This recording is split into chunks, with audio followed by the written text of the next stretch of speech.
Bonjour et bienvenue sur Les Copines d'abord, le podcast qui replace l'amitié au cœur de nos conversations, de nos vies et de nos luttes. Je suis Claire. Et je suis Céline, et un mercredi sur trois, on te propose de repenser ta vision de l'amitié. Dans chaque épisode, on échange autour d'un thème qui impacte d'une manière ou d'une autre nos amitiés pour tenter de se défaire des réflexes qui nous font reléguer ces relations au second plan dans nos vies. Car on sait qu'elles sont nécessaires et ont le pouvoir de changer la société grâce à la force et à la joie qu'elles contiennent. Il est donc temps que nos amours amicales prennent enfin plus de place. Alors Céline, il y a un thème qui est fondateur un peu dans l'origine de ce podcast. C'est un thème qui prend beaucoup de place dans nos vies quotidiennes et qui du coup prend également beaucoup de place dans nos amitiés, c'est celui de l'argent. Oui, c'est effectivement fondateur, c'est effectivement un des sujets fondateurs de ce podcast puisqu'on y a pensé très tôt et qu'on en parlait déjà, avant de démarrer ce podcast et je pense que c'est notamment dans des conversations avec, toi que j'ai pu me rendre compte à quel point, dans mes amitiés, je peux voir différents rapports à l'argent. Moi, j'ai aussi beaucoup observé ça justement en apprenant à connaître de nouvelles personnes à l'âge adulte ou en tant que jeune adulte, tu vois, où du coup tu apprends à connaître finalement d'autres perspectives et d'autres rapports à l'argent que ceux avec lesquels bah, tu peux avoir grandi. Moi, par exemple, j'ai grandi avec les mêmes amis collège-lycée, donc elles avaient leur rapport à l'argent et je le connaissais. Et quand moi j'ai rencontré d'autres personnes, j'ai pu voir d'autres rapports à l'argent. Bah, c'est vrai que moi, mon premier choc comme ça de rapport à l'argent, je pense que c'est fait autour d'un sentiment d'envie ou de jalousie. Je pense qu'à partir de l'adolescence, j'avais pas vraiment encore estampillé que c'était un sujet en lien avec l'argent, que cette envie, elle venait, de nos différences financières. Mais je pense que ça a été, le moment de ma vie où j'ai eu les premières frictions qui étaient souvent internes, en fait, finalement. C'était rarement des véritables conflits que j'avais avec mes amis, c'était plutôt des conflits à l'intérieur de moi, notamment autour, personnellement des vacances de mes amis. Je sais que pour moi, la rentrée, c'était une période assez douloureuse. Je partais en vacances, j'étais pas, voilà, j'étais pas tant à plaindre que ça, hein. Mais, quand je comparais les vacances que mes amis faisaient, qui étaient souvent, à l'étranger, ça me faisait vraiment envie, personnellement. Je peux tout à fait comprendre parce que moi aussi le sentiment d'envie était là depuis bah ouais l'adolescence, hein, moi, dès le collège. C'est pas en plus un sentiment dont on est particulièrement fier, mais enfin quand il est là, on peut pas trop l'ignorer.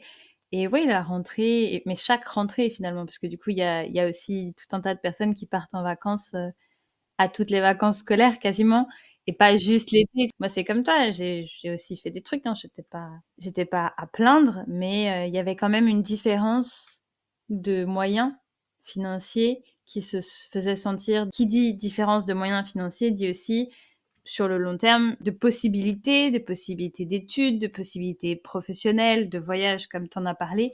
Ça paraît presque anodin comme ça, mais en fait, c'est vraiment ce qu'on disait, c'est que c'est quotidien, et donc du coup, ça s'implique dans tout. Autour du sujet vraiment du rapport à l'argent et de comment le rapport, des uns et des autres à l'argent peut entacher nos amitiés. Moi, je me souviens profondément que, j'enviais les vacances de mes amis, mais je me souviens aussi d'une forme un peu de colère.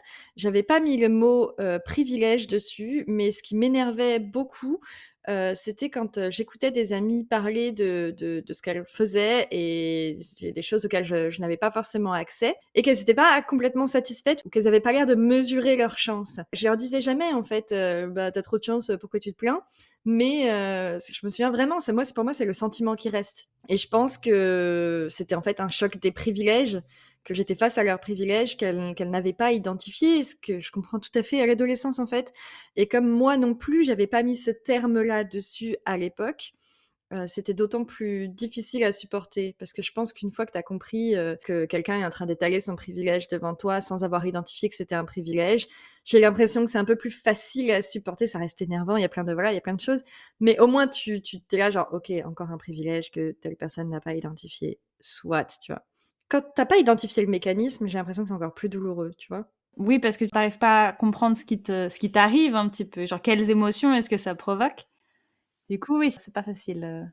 Moi, je sais qu'il y a une autre émotion qui est liée à l'argent et l'amitié, c'est la peur. En tout cas, la peur ou la crainte d'être jugée ou d'être incomprise sur les décisions que je peux prendre vis-à-vis de mon argent, de choisir de consacrer mon argent à telle chose qui me concerne peut-être moi, plutôt qu'une chose qui concerne un événement important de la vie de mon ami, on aura l'occasion de développer ça plus loin, mais par exemple, tout ce qui est, voilà, cagnotte, participation, trucs de groupe et tout. Moi, j'ai toujours très peur d'être jugée sur le montant que je vais mettre, ce sera pas assez, tu vois? C'est ouais, l'argent pour moi, l'argent, amitié, c'est lié beaucoup à l'envie et à la peur. Tu as peur qu'on te prenne pour une radine ou tu as peur de quoi? J'ai peur qu'on me prenne pour une radine et je trouve que c'est toujours difficile parce que, ben, on l'a dit, on a tous et toutes un rapport très différent à l'argent, qui est beaucoup lié à notre éducation et à ce qu'on a vécu. Alors il y a des personnes qui sont radines, hein, c'est vrai, mais je pense que c'est un raccourci qu'on peut avoir tendance à vite faire, sans connaître justement le rapport des uns et des autres avec l'argent. Ouais, je suis d'accord avec ça. Moi, quand tu parles de peur, ça me fait aussi penser à la crainte qu'on peut avoir parfois de dire, «C'est pas dans mon budget» ou je «Si tu veux bien, je préférerais que demain soir, on aille manger chez toi plutôt que dehors parce que j'ai pas le budget». Moi, j'avais pas du tout cette crainte au moment où j'avais le moins de moyens, j'avais pas du tout cette crainte. C'est vrai? Ouais, c'est quand j'ai commencé mes études, j'avais pas du tout de souci à dire, «Ben non, je peux pas» et donc je le disais assez souvent parce que j'avais vraiment des moyens très restreints à cette époque-là. De l'exprimer comme ça? Est-ce que c'était favorisé par le fait que ton cercle social avait les mêmes moyens que toi et du coup vous étiez tous sur à la même hauteur? Je suis arrivée en fait dans un milieu dans lequel beaucoup de gens avaient beaucoup plus de moyens que moi, mais je m'étais créé un petit groupe d'amis avec lesquels j'étais très soudée et avec lesquels les choses me paraissaient très simples. Je disais tout à l'heure que moi je répétais assez facilement, «Bah non, j'ai pas les moyens».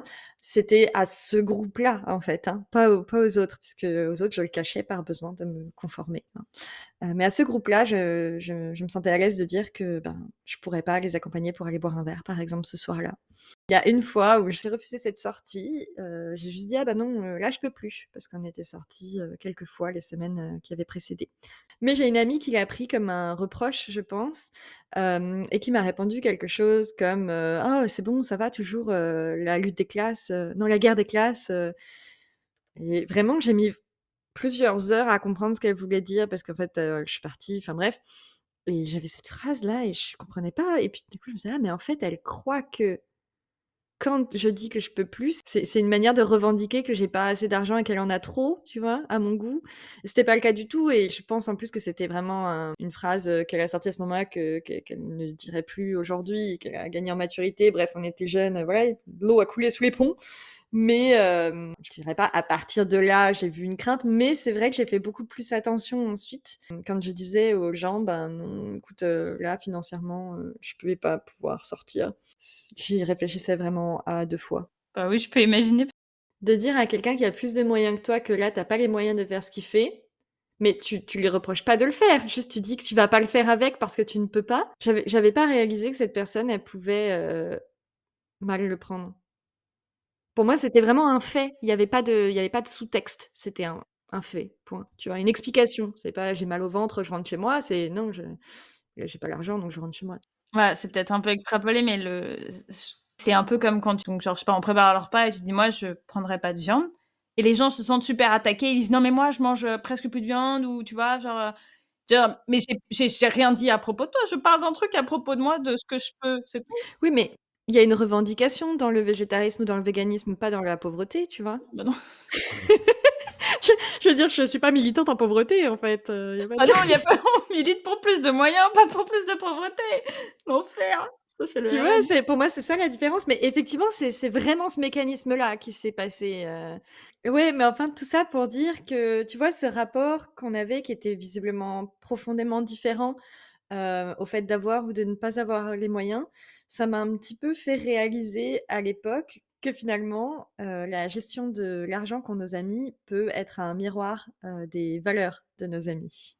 Oui, moi ça me fait penser à une amie que j'ai, c'est une amie un peu éloignée qui ne réalise pas le décalage entre la sphère dans laquelle elle évolue et la sphère dans laquelle elle croit évoluer et où du coup ça traduit quand même beaucoup, ben, beaucoup ses valeurs, tu vois? Genre, être, multipropriétaire ou avoir, vraiment genre marcher main dans la main avec le capitalisme et les privilèges qui y sont liés et se revendiquer de gauche, bah, c'est un peu compliqué. Je pense que les actions traduisent assez bien les valeurs parfois, plus que Les actions financières.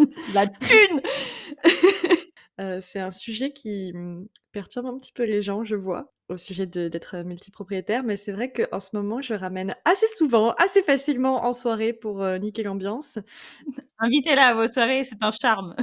C'est pas du tout éthique, d'être, multipropriétaire ou d'avoir même 2 logements parce que dans cette crise des logements, de mettre tes appartements en location, tu juste d'autres personnes d'accéder à la propriété et je suis chaque fois étonnée de voir le nombre de sourcils se dresser en signe de surprise. Je me dis: «Bah, quand même, c'est pas très compliqué» et du coup, comme je l'ai déjà fait 2-3 fois, bah, j'avoue que maintenant c'est ma petite provoque actuelle et franchement, la réaction des gens en dit long aussi sur leurs valeurs, parce qu'être surpris, c'est une chose, hein, je comprends. Moi aussi, j'ai un jour, j'ai eu cette réalisation, en fait, hein. Répondre, «Bah, oui, mais à un moment, c'est le jeu du capitalisme, soit tu entubes, soit tu te fais entuber», c'est autre chose que de te dire: «Ah, j'avais jamais vu ça comme ça». Bref, il y a de multiples réactions possibles. Et en effet, il y a un éventail de possibilités, manifestement. C'est ton petit jeu en soirée, quoi, la petite bombe que tu lâches avant de partir te servir un verre, quoi. Oui, pas toutes les soirées, mais j'aime bien, franchement, ça me fait rire. Un type d'amis qu'on peut croiser aussi, pas toujours facile à identifier et tu vois, c'est un peu genre, c'est la crainte que j'ai finalement, moi, c'est d'être perçue comme ça. Ou de l'être sans le savoir, là.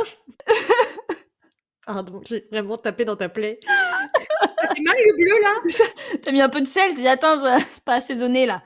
Vraiment, genre, la manière dont j'ai pas envie d'être perçue, c'est l'ami pince. C'est difficile parce que, je veux dire, vous pouvez vous entendre, absolument super bien sur tout, mais chaque fois qu'il s'agit de dépenser des sous pour faire des trucs partagés, des repas, des activités, éventuellement même partir en vacances ou quoi, ça peut être compliqué et ça veut pas dire que ces activités ne se feront pas. Ça peut être aussi tout simplement, bah, déjà il faut la travailler au corps parce que c'est compliqué de d'arriver à dire: «Bon, on se le fait cette activité, cette accrobranche», voilà. À côté de ça, ça peut être aussi tout simplement, cette personne dit oui et en fait après il faut lui courir après pendant 6 mois pour, lâcher 10 € dans la cagnotte qui était prévue. Mais justement, parler des sous, c'est important et si on n'a pas beaucoup de moyens en ce moment, on peut aussi se tourner vers la personne qui organise la cagnotte et dire: «Bon, là, c'est un peu tendax du slip. Est-ce que je peux le faire dans 6 mois? Est-ce que je peux faire moins? Est-ce que» voilà. Mais en parler plutôt que de dire: «Ouais, ouais, pas de souci» et en fait, il faut courir après les gens 6 mois pour 10 malheureux euros, tu vois? Oui, ce que je trouve difficile à identifier avec, l'amie radine, c'est que moi, par exemple, je pourrais être l'amie qui oublie de rembourser ou l'amie qui oublie de participer à la cagnotte et à laquelle il faut le rappeler. C'est vrai qu'avec l'amie radine, il y a aussi ce truc de tu jamais bien sûr. Est-ce qu'elle est radine ou pas, tu vois? Est-ce qu'en plus d'oublier tout, elle est genre hyper tatillonne, tu vois? Moi, l'amie radine, pour moi, c'est celle qui va, vraiment toujours chercher la microéconomie dans ce qu'on est en train de faire, tout ensemble. Par exemple, on partage, une voiture pour, partir en voyage de manière très ponctuelle. On partage les frais d'essence, c'est pas un problème, mais quand il y en a vraiment une qui va, être seule à dire: «Bah, j'ai rajouté, 70 centimes pour les frais d'usure», tu te dis: «OK, est-ce qu'elle est ultra réglo?» Tu vois? Ou est-ce qu'elle cherche toujours la petite bête? C'est ça, c'est est-ce qu'elle est juste très exacte ou est-ce qu'elle est radine? Ou les 2. C'est plein de petits détails que tout le monde pourrait pratiquer, mais pas autant. Quand c'est une personne qui les cumule tous, au bout d'un moment, tu es là genre: «Bon». C'est ça et là où je trouve que, il y a aussi une histoire de miroir des valeurs, c'est que, moi je comprendrais tout à fait qu'on en vienne à rompre c'est peut-être un grand mot, mais ou à prendre des distances avec une amie, radine, parce qu'on est fatigué de devoir aller courir après ou parce que ses valeurs sont vraiment trop à l'opposé. Si notre seule lecture de cette personne à la longue, c'est une égoïste ou elle sait pas faire preuve de générosité ou, elle n'est pas capable de partager des moments qui coûtent des sous. À un moment, je me dis: «Si ma lecture devient si négative de cette personne, peut-être qu'il vaut mieux, prendre du recul». Si on est je veux dire, si on n'est pas capable de s'accommoder, de ce défaut, en fait. Il y a plein de possibilités, hein, mais en effet, soit on n'arrive pas à passer au-dessus et dans ce cas-là, bah, peut-être que prendre ses distances, c'est mieux. Ou alors on peut en parler, on peut essayer de se renseigner un peu sur, c'est quoi l'origine de ce rapport à l'argent, est-ce qu'il y a une origine particulière? Ça peut venir de plein de choses, des choses pas cool et puis parfois juste ça vient comme ça parce que voilà, bon. Mais je pense que la clé, c'est d'en parler. Pas forcément d'en faire un gros thème. Toi, quand on débriefait, tu me proposais de juste, juste en parler, en disant: «Bon, bah, la prochaine fois, c'est toi qui m'invites», par exemple, plutôt que de dire: «Alors écoute, j'ai constaté que, c'était toujours moi qui t'invitais, c'est un problème». pas obligé de se prendre entre 4 yeux à chaque fois, on peut aussi faire les choses de manière un petit peu légère. Ne serait-ce que pour voir comment quelle est la réaction de l'autre quoi, sur le ton de la blague qui n'en est pas une, ben, OK, la prochaine fois tu m'invites et puis en fait, la prochaine fois quand vous prévoyez un truc, vraiment de dire: «Ah bah, c'est toi qui m'invites alors». Ouais, On verra vite si l'autre elle rétropédale, qu'elle annule ou quoi et dans ce cas-là, ça peut quand même vraiment doucement, nous alerter sur, cette relation et cette personne. c'est ça, mériter ou une vraie conversation ou une mise à distance, quoi. Parce que, être radine, c'est une chose, qui peut peut-être s'entendre et se comprendre. Par contre, utiliser ses amis pour, puiser dans leurs fonds à elles et à eux, c'en est vraiment une autre.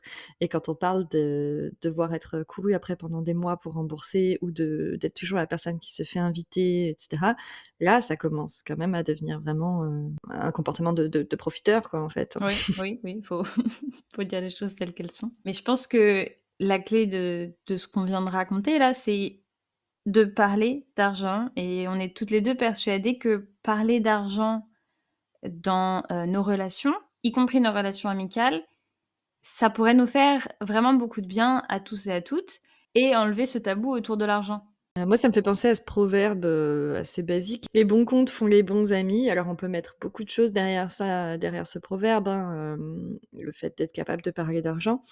Mais moi, j'y vois avant tout cette idée qui va peut-être à l'encontre de ce qu'on pourrait penser, que quand on aime, on compte et que quand on compte finalement qui a consommé quoi, on se retrouve dans des bons comptes, des comptes assainis et donc ça évite que des amis commencent à nourrir des amertumes, contre nous, alors qu'en fait notre comportement était tout à fait innocent, de personnes qui voulaient juste diviser l'addition entre tout le monde au restaurant sans se dire qu'à force quelqu'un commence à être vraiment saoulé par ça, tu vois? Ce que tu dis sur quand on aime, on ne compte pas et le petit twist, je le trouve assez vrai parce qu'on n'est pas tous en mesure de dire quand on aime, on compte pas. Parfois on aime et on doit compter parce que, c'est la situation qui nous l'oblige, parce que c'est notre éducation qui nous a, menés dans cette situation, mais c'est un peu tout le truc en fait de dire, l'amour dans nos amitiés ne doit pas être jugé uniquement, via la perspective de à quel point est-ce qu'on est prêt à dépenser de l'argent.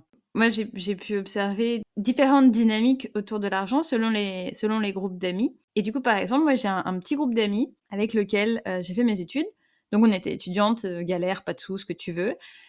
Aujourd'hui, elles habitent encore à Paris, donc ville ultra chère, il y a besoin de faire le dessin à personne.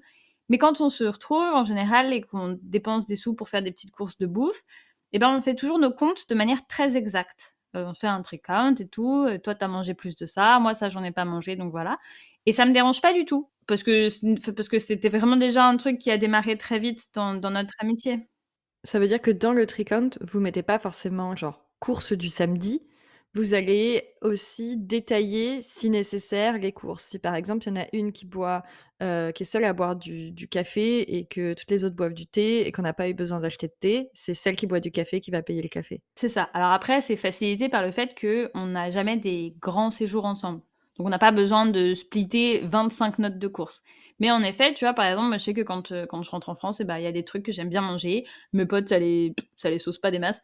Donc du coup, je dis, bah, c'est pas grave, moi, je prends ça et je le paye toute seule et vous en mangerez pas. Et puis, je serai très contente avec mon morceau de fromage, quoi. J'ai pu constater aussi que auprès d'autres personnes, c'est un comportement, ils voient presque ça comme si on était toutes des pinces, quoi.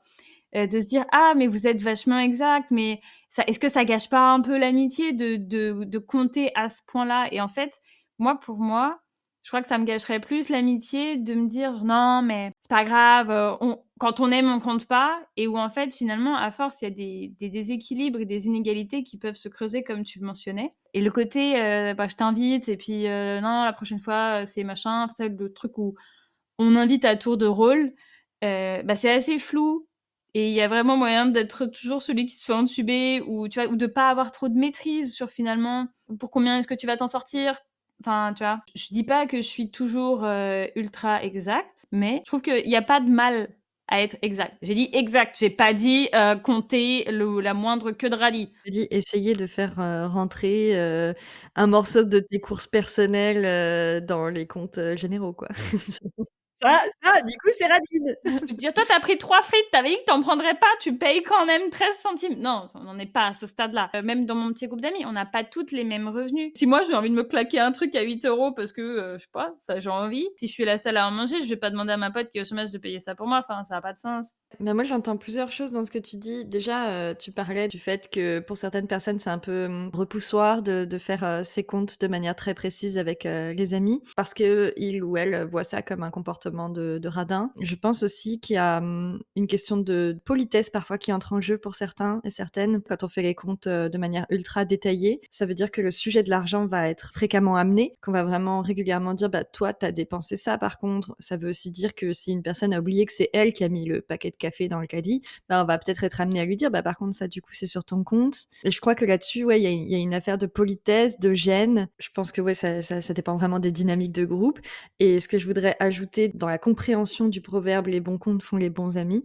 peut-être aussi que la connaissance des comptes de nos amis fait les bons groupes d'amis. Enfin, en fait, si par volonté ou besoin de te conformer, par peur de gêner, tu jamais osé dire à tes amis que tes moyens sont en deçà des leurs, forcément elles ont pas les clés en fait pour pouvoir, t'accommoder au moment de dépenses communes. Bah, c'est ça. Donc peut-être qu'en plus de parler d'argent avec nos amis, il serait bon qu'on arrive à parler réellement de nos moyens.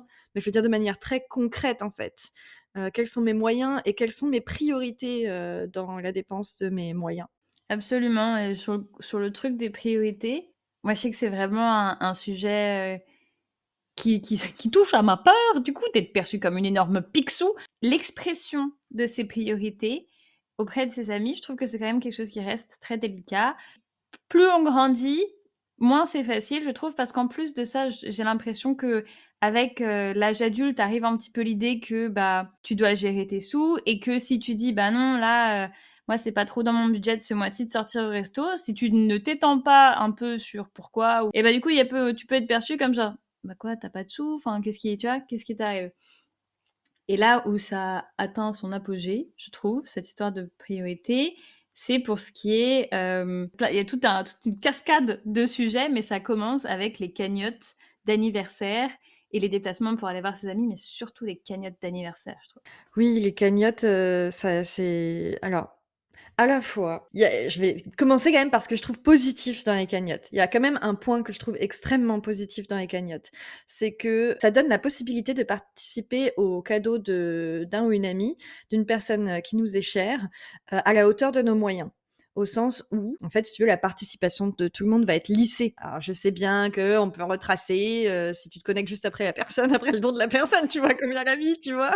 C'est plus ou moins lissé. Il faut quand même aussi préciser que, il y a des périodes où vraiment les cagnottes, elles s'enchaînent. Ça peut être difficile et qu'on peut se sentir vraiment obligé parfois de participer à des cagnottes dont on a du mal à sortir, tu vois? Je trouve surtout les cagnottes, d'anniversaire juste réagir sur ce que tu disais sur les cagnottes. Toi, tu parles donc des cagnottes où chacun peut mettre, le montant qu'il ou elle souhaite. Ce sont mes cagnottes préférées, mais il existe aussi l'autre mode de cagnotte, à savoir, bah, on a décidé que pour machine, on allait lui offrir ce truc qui coûte 300 €. Donc du coup, on est, tant de personnes, donc ça fait tant par personne. J'ai l'impression que ça se fait de moins en moins. Alors moi aussi, heureusement. Moi, j'avais une amie qui me racontait qu'elle est restée, bah, finalement plusieurs années, hein, dans un groupe Facebook avec des personnes avec lesquelles elle avait étudié, mais avec lesquelles elle était plus trop en contact. Mais par contre, il y avait toujours une cagnotte par anniversaire qui arrivait et à cause de la pression sociale et la pression de devoir, participer à ça, bah, elle se retrouvait à participer à des cadeaux pour des gens avec lesquels elle était plus vraiment en contact, qu'elle connaissait plus vraiment et où la relation s'était complètement distendue. Et c'était super dur pour elle de dire bon bah là moi je sors. Elle a fini par le faire, mais c'est vrai que ça peut être assez compliqué parce que ça, on a toujours peur que ce soit un petit peu mal vu, mal reçu ou avec de l'incompréhension. Il peut y avoir aussi une forme de culpabilité dans le fait de sortir de ce groupe. J'imagine bien qu'il y avait pas que ces raisons-là, mais tu vois, de se dire: «Bon, ben, maintenant c'est acté quoi, je sors de ce groupe-là, je ne veux plus participer à leurs cadeaux» et est-ce que ça veut dire, tu vois, que, cette amitié, elle ne vaut pas ça d'une certaine manière? Je peux complètement comprendre, cette personne et le temps, que ça a pu prendre de sortir de cet engrenage. Mais c'est ça, c'est pas du tout évident et encore là, c'était des personnes avec lesquelles elle avait plus vraiment de relation. Mais justement de dire: «Écoute, bah, là, c'est pas ma priorité de mettre tant d'argent dans cet événement, ça ne veut pas dire que je t'aime pas, ça ne veut pas dire que je t'aime pas assez, c'est juste ne mesure pas l'amour que je porte à ta personne et à notre amitié à hauteur de l'argent que je peux mettre dedans parce que, ben, on peut pas quantifier vraiment l'amour, tu vois? On essaye de le quantifier avec, justement des marqueurs comme, dépenser des sous, faire des gros cadeaux, mais c'est bien plus que ça. Et je trouve que là où ça se complexifie encore plus, c'est notamment pour tout ce qui concerne les EVJF et les mariages. Plus on approche de la trentaine, plus il y a de chances que tout s'enchaîne très vite, voire plusieurs mariages par an. Ben, entre le déplacement, le logement, cadeau de mariage, éventuellement tenue. Toi et moi, je sais qu'on aime bien utiliser des choses qu'on a déjà dans notre placard, aussi tout simplement pour des histoires de consommation de vêtements et d'écologie, mais parfois il y a des codes couleurs. Je pense que ça tend doucement à disparaître, mais il y avait quand même un petit peu cette, idée pendant longtemps que, ça se fait pas de, De reporter un truc, ouais, de porter à 2 mariages de tes amis qui se connaissent le même vêtement, tu vois? mais même qui se De connaissent genre pas, je crois. Il y avait vraiment l'idée genre: «Ah, j'ai un mariage, donc je vais acheter une tenue». Si tu listes donc le déplacement, le logement, la tenue, tout ça, quoi, on arrive vite à, des montants qui peuvent tourner facilement autour de 400 €, voire plus. Et si on rajoute un EVJF par-dessus, et ben, ça peut vraiment chiffrer très vite. Donc imaginez-vous ça 4 fois dans l'année, voire plus, ou 4 fois dans l'été. Ça peut chiffrer très vite et c'est terrible parce qu'on je crois que personne n'a envie d'en arriver à être un stade où on fait presque une hiérarchie des amitiés en disant: «Ben, je peux pas aller à tous les 4 mariages, auxquels est-ce que je vais?» Mais le fait est qu'on a des moyens limités. On peut pas forcément se permettre de dépenser X fois des gros montants. Et puis parfois, eh ben, on a d'autres projets à côté, même si on se réjouit très fort des heureux événements qui ponctuent la vie de nos amis, et ben peut-être que on préfère utiliser cet argent pour des projets personnels. Et j'ai trouvé ça assez difficile à dire. D'ailleurs, j'ai jamais réussi encore dans des groupes de VJF de dire ben non, pour moi c'est trop cher parce que ça n'est pas ma priorité de mettre ce montant dans cet événement pour l'instant. Parce que je trouve que c'est l'impression que si t'as pas de vraies grosses raisons, de type je déménage, j'attends un enfant, j'ai déjà un enfant, je me marie moi-même, ou j'ai un très gros voyage, c'est difficile parce que les gens risquent de se dire tout de suite ah ouais, du coup, elle est même pas prête à. au moment de l'organisation d'un EVJF, je me retiens toujours de dire: «C'est trop cher», parce que je me mets à la place des organisatrices, de l'EVJF, et quand tu te retrouves à organiser un EVJF, «traditionnel», guillemets dans les airs, d'autant plus quand, la mariée n'est pas vraiment dans la confidence, tu peux parfois avoir un effet de surenchère parce que tu essayes d'anticiper les attentes qu'elle peut avoir. Il y a une forme de projection de ces attentes et donc tu vas prévoir un truc qui est probablement trop. Donc c'est vrai qu'en tant que participante, je vais pas dire c'est trop cher, mais j'aimerais tellement pouvoir dire: «Je peux me le permettre, mais j'ai pas envie de faire cette dépense-là maintenant». Ça se dit pas parce que souvent ça sonne égoïste, alors qu'en vrai, ben, quand on en vient à des histoires d'argent, c'est pas parce qu'on a d'autres priorités qu'on n'aime pas ou on n'aime pas assez la personne. C'est juste, bah, c'est un sujet compliqué, c'est un truc dont on a tous besoin pour avancer. Donc forcément, c'est compliqué, quoi. À propos des EVJF, on n'est pas en train de dire qu'il faut plus en faire ou qu'il faut forcément faire un truc très peu cher parce qu'on sait que c'est difficile. Mais rien que de dire à la personne, j'aimerais énormément que tu viennes, mais j'ai bien conscience que pour toi c'est peut-être un petit peu difficile vu ta situation, que ce soit géographique ou financière ou les deux, ça peut enlever énormément de pression. Moi j'ai une amie qui m'a invitée à son EVJF et m'a dit directement dans la foulée, juste après m'avoir invitée, qu'elle comprendrait tout à fait si j'étais pas en mesure de venir, mais qu'elle tenait à ce que je sache que j'étais invitée. Donc c'était l'expression de son amitié envers moi, de me dire c'est important que tu saches que j'aimerais que tu sois là avec moi pour partager ce moment, mais je sais que c'est pas forcément si simple et que peut-être tu pourras pas venir et je serais pas déçue. Enlever cette pression là rien qu'avec cette petite phrase, moi ça a tout changé. Après le VJF vient le mariage et du coup le cadeau de mariage. Parfois les mariés font une liste de mariage à l'avance. Ça c'est pas mal, tu peux te retrouver à leur offrir un set de casseroles. Bon, très bien, au moins c'est réglé. Mais sinon il y a la grosse boîte où chacun met une enveloppe dedans.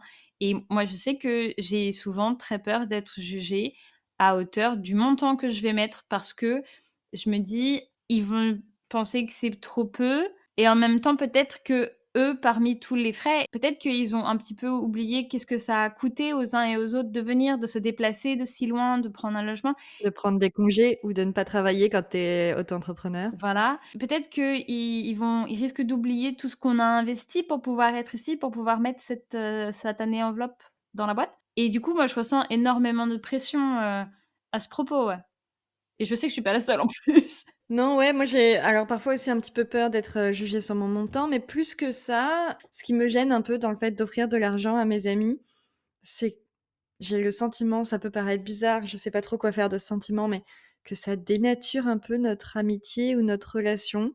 Ça la salit. Bah, un petit peu, je sais pas, il y a quelque chose un peu où, en fait, je sais très bien que l'argent que je mets dans l'enveloppe, moi, dans ma tête, il est pas, lié à la valeur, de cette amitié pour moi, à mes yeux. Mais j'ai peur que la personne qui ouvre l'enveloppe le voit comme un signe, de comment je perçois notre amitié. C'est exactement ça. Oui, je vois trop trop bien. C'est un petit peu complexe, peut-être un peu tiré par les cheveux, mais et du coup, je trouve que ça dénature tellement de choses on met un chiffre, sur un lien, tu vois? Où on a peur que la personne en face de nous va mettre un chiffre sur un lien et ouais, je ça me met vraiment pas à l'aise et d'autant plus quand c'est des relations de longue date, des relations que j'ai nouées dans l'enfance ou à l'adolescence, où il était si peu question d'argent dans notre relation. On a si peu tu vois, on a eu si peu d'interactions financières l'une envers l'autre et d'un coup, faut lui donner des sous et Ouais. ouais, c'est trop bizarre.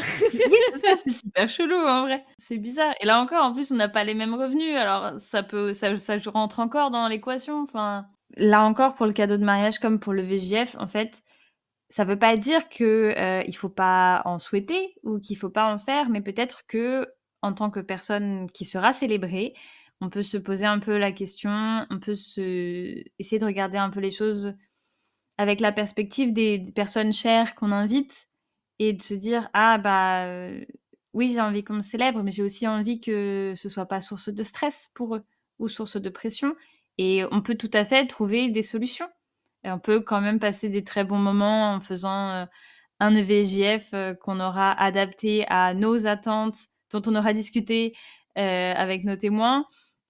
Même un truc standard, enfin, je veux dire, il y a moyen de moyenner plein, plein de trucs, mais je pense que se mettre à la place des gens et en parler, ça peut que faire du bien. Et puis alors, donc du coup, FJF, mariage, cadeau de mariage, souvent, ce qui suit chronologiquement ou pas d'ailleurs, souvent il y a la question des enfants qui, qui va arriver aussi dans les vies des uns et des autres. Liste de naissance, pas de liste de naissance, cadeau pour la mère, cadeau pour l'enfant. Là encore, ça peut chiffrer assez vite. Là-dessus, j'ai une petite anecdote qui ne m'est pas arrivée à moi, mais qui est arrivée à une de mes amies, qui, pour le VJF et pour le mariage d'un colocataire, s'est retrouvée finalement à devoir dépenser énormément de sous. Une fois le mariage passé, bon, la relation s'est un petit peu distendue et ensuite, 1 an après, comme une fleur, elle a reçu dans sa boîte mail la liste de naissance du colocataire en question. Comme vous nous l'avez demandé. C'est ça, exactement! Moi, j'ai jamais demandé.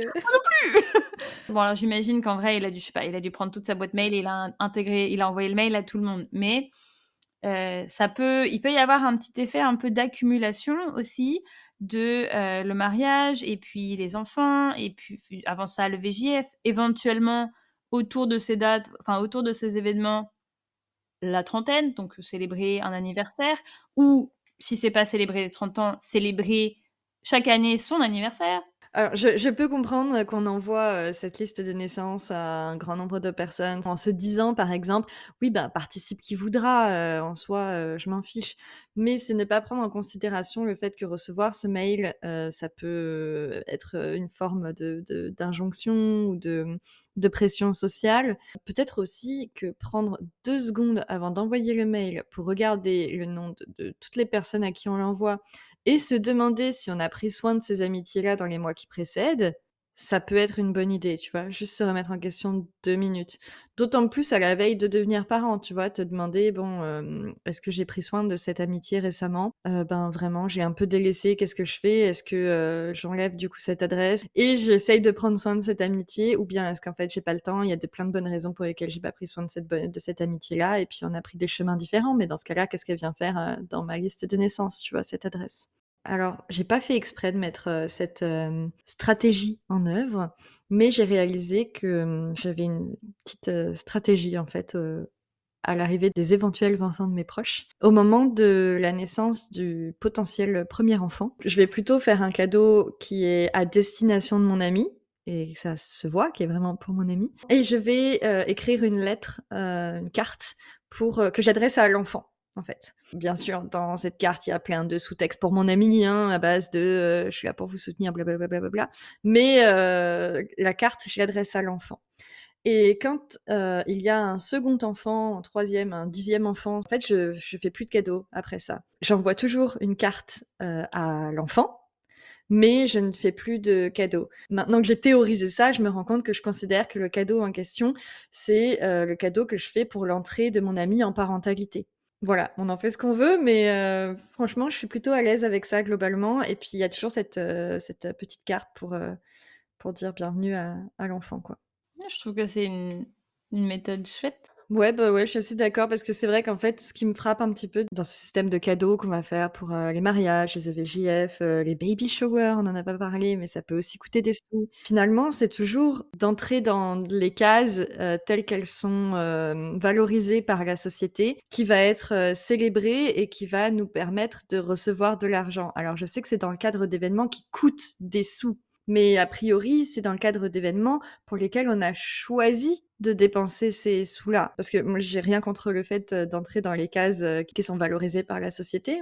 Tout ce que je veux, c'est que les personnes, suivent la route qui les rend, heureuses. Mais je me dis qu'au final, c'est toujours les mêmes personnes qui vont se faire bananer, tu vois? Ouais, beh, oui, absolument. Quand on parle de personnes qui se font bananer, le cas de figure auquel je pense le plus, ben, ce sont les personnes qui sont célibataires, Oui, qui du coup, ne vont pas nécessairement se marier, ne vont pas nécessairement avoir des enfants. On oublie quand même assez vite de célébrer ces personnes pour leurs accomplissements, pour ce qui se passe d'important dans leur vie, parce qu'il y a pas que le mariage et les enfants. Et je trouve que moi, mon petit truc, bon alors après c'est assez précis, mais je sais que par exemple à Noël, les amis célibataires, et ben souvent ils reçoivent moins de cadeaux que les amis, enfin de la part de leurs amis en couple, parce que du coup un couple fait un cadeau, alors qu'un couple est constitué de 2 personnes. Lorsque je célèbre le Nouvel An avec une de mes amies particulièrement, on fête aussi Noël en même temps et je mets un point d'honneur à ce que, du coup, mon mec et moi, on lui fasse chacun un cadeau. Alors, ça marche que parce que c'est une amie et que c'est une fois dans l'année, hein. Si c'était tout le temps pour la totalité de mes potes, ça ne marcherait pas.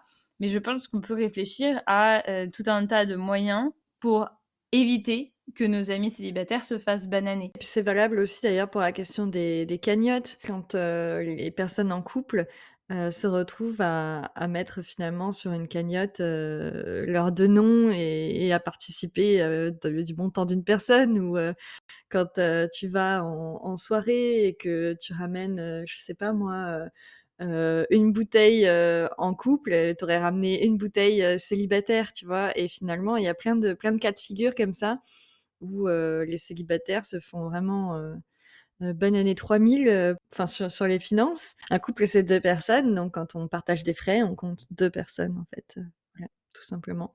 C'est un petit peu lié aussi à la question, des frais que peuvent engendrer aussi le fait d'être en couple.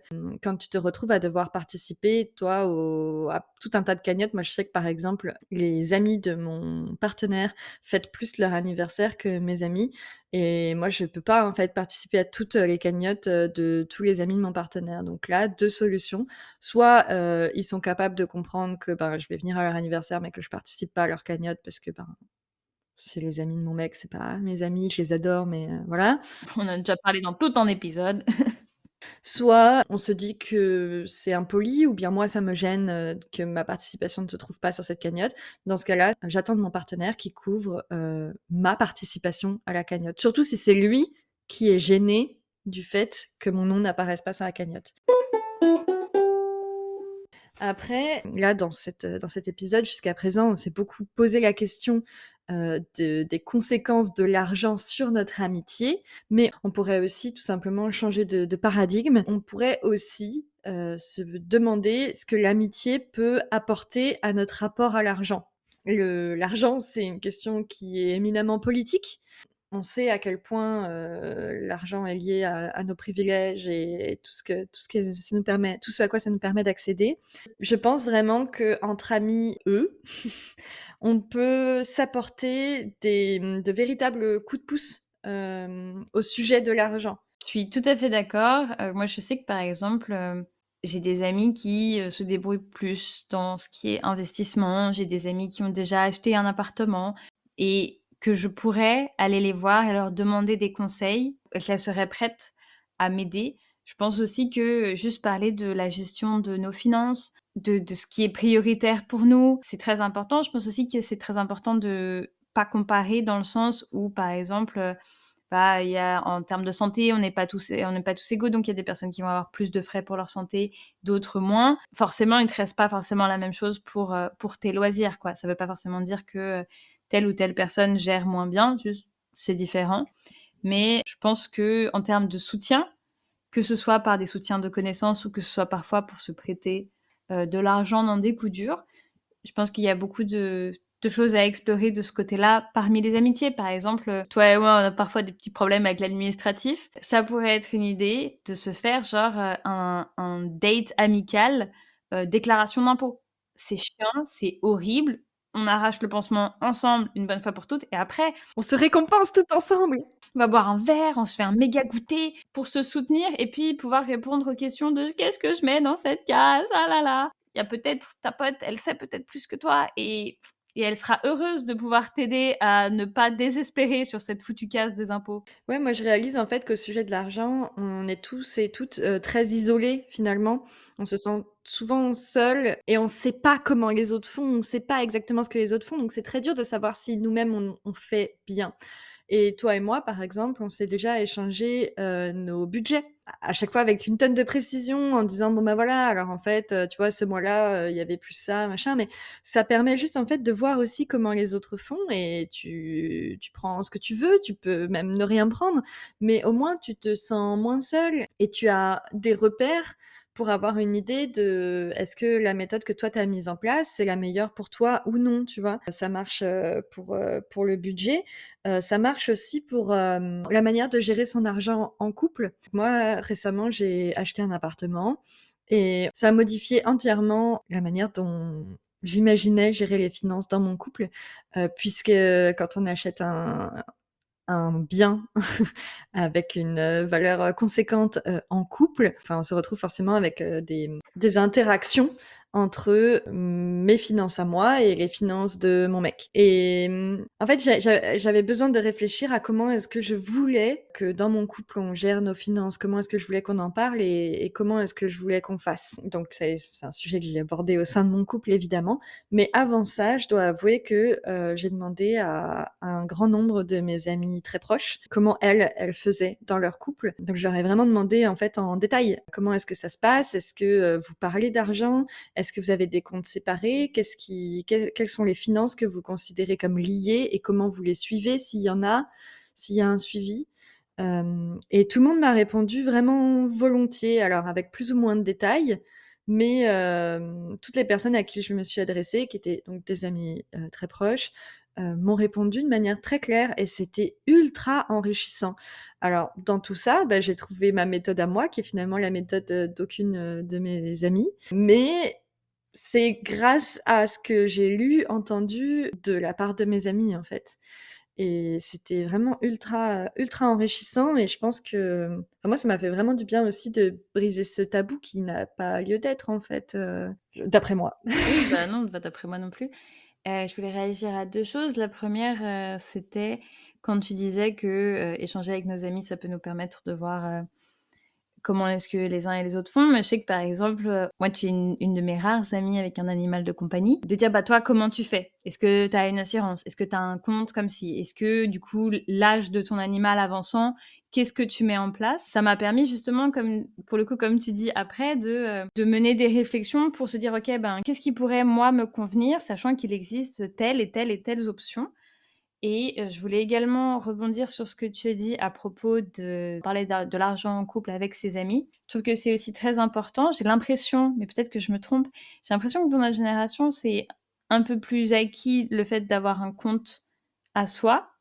Mais la majo en France, la majorité des couples mariés, ils ont un compte commun et c'est tout. Il y a beaucoup de choses à dire là-dessus. Au-delà de moi, ça me colle un coup de panique à mon indépendance, mais ça, c'est un autre problème.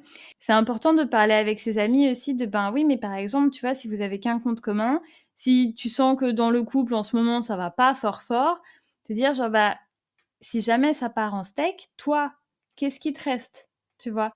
De pouvoir sensibiliser à ça aussi et te dire, ben, peut-être il serait temps de te faire un compte à toi et te mettre des sous de côté ou justement savoir, OK, bon, ben, ça va pas du tout et vous allez devoir rompre et tu n'as rien et ben, moi, je sais que tu n'as rien et ben, je peux peut-être t'aider, te soutenir pendant cette période. Il y a énormément de contenu qui a été fait ces dernières années. Il y a par exemple le podcast de Titu Lecoq Rends l'argent, qui a aussi donné lieu à un livre.